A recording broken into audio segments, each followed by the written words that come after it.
जय शम्भो। यो स्याङ्जाको मङ्गलबार मन्दिर।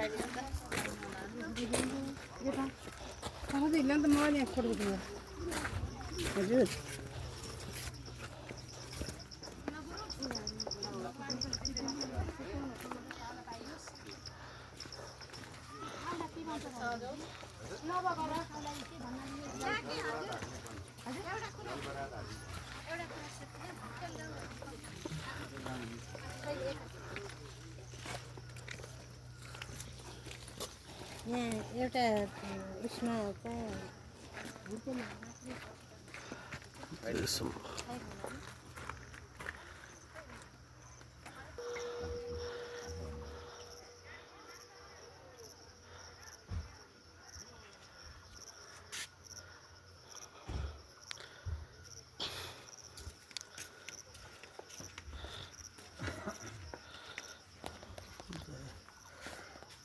नन्दी महाराज यहाँ गणेश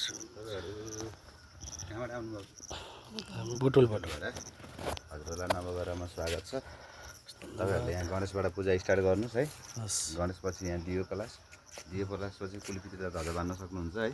त्यहाँपछि हातमा हात मिलाएर यहाँ तेलको कुण्डमा आफ्नो कुललाई याद गर्न सक्नुहुन्छ, आफ्नो फेसमा कुलपित्रीलाई। तेलको कुण्ड यहाँ अगाडि तेलको कुण्ड छ यहाँ यो तेलको कुण्ड। त्यहाँपछि यहाँ आफ्नो घरको वरिपरि जति पनि देवी देवता हुनुहुन्छ उहाँलाई सम्झिँदै पूजा गर्दै हनुमानजीको पूजा गर्नुहुन्छ। त्यहाँपछि आएर महाकालेश्वर महादेवको दर्शन गर्नुहुन्छ। त्यहाँपछि नन्दी, त्यहाँपछि तपाईँ जगदम्बा, लक्ष्मी माता, काला भैरव हुँदै शिवालय जानुहुन्छ। शिवालयपछि सिधा पारी पञ्चकन्या जानुहुन्छ है। हजुर। पञ्चकन्याबाट दर्शन गरिसकेपछि बल्ल नवग्रह आउनुहुन्छ है। उता गएर बल्ल हामी नवग्रह आइन्छ। यो मन्दिरहरू दर्शन गरेर पञ्चकन्या दर्शन गरिसकेपछि यो स्वामी र नवग्रहको बिचमा एउटा नवग्रहको यन्त्रम छ, त्यसलाई पनि दाहिने पारेर परिक्रमा गर्नु होला। अनि नवग्रह आउनुहुन्छ। नवग्रहको बाहिर चक्र खुला छ। हजुर। तपाईँको त्यो 9वटा ग्रहहरूको मूर्तिहरूको तल नाम, माथि मन्त्र लेखिएको छ। मन्त्र पढ्दै बाहिरबाट पूजा गर्दै यो गेटमा आउनुहुन्छ। यो गेटबाट तल डाउन भएपछि 9वटा मौला छ, त्यहाँ गएर नवग्रहको ध्वजा बान्नुहुन्छ र अगरबत्तीहरू केही लिएर आउनुपर्छ। यो कहिलेदेखि स्थापना भएको अरे? यो भयो 6-7 महिना हुँदैछ।